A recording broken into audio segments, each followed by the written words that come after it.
and I'm really upset. Hopefully we do go back out racing, because we have great Michelins underneath those cars. I did the outlap, and at least in a GT car, it's totally drivable out there. The banking, anyway, no puddles. Maybe in the bus stop some puddles, but you can easily run. And I think people want to see us race. I want to race, and hopefully we go out again.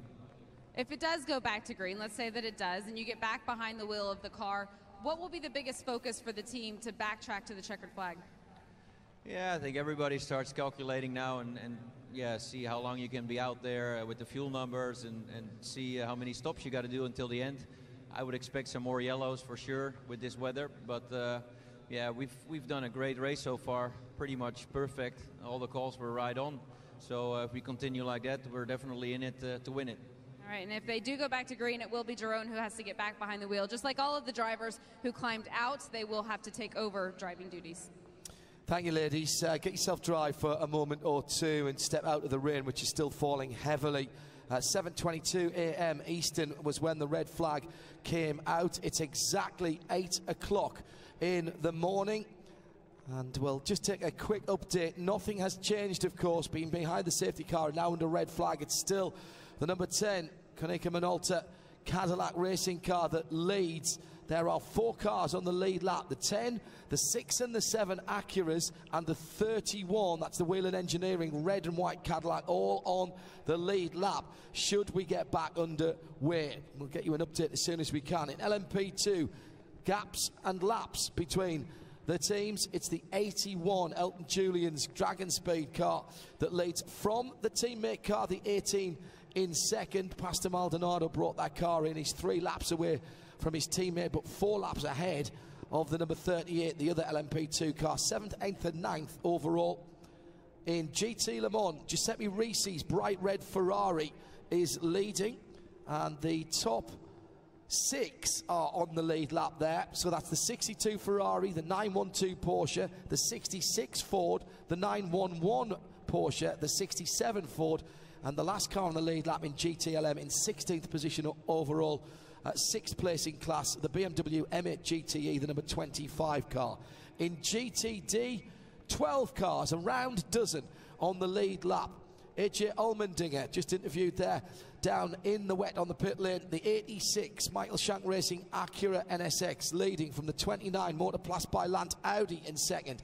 The 540 Black Swan Racing Porsche in third. The 63 WeatherTech Porsche in fourth. The 88 Audi in fifth. The 11 Grasser Racing Team Lamborghini in sixth. The 57, that's the Caterpillar sponsored Michael Shank Racing Acura in 7th. The Lexus 12 and 14 are in 8th and 9th. Patrick Long brought the 73 Park Place Racing Porsche in 10th position. Ryan Hardwick for Paul Miller Racing in 11th, also still on the lead lap, as is Jerome Blakemolen in the Riley Technologies number 33 Mercedes AMG GT3. That's the hourly update with Cadillac V-Series, where racetrack meets the road. Whilst the ladies rest for a moment and try and wring out their shoes and socks, Darren Cox has joined us in the IMSA radio broadcast booth. Good morning, Darren. How are you? Morning, John. Very well, thank you.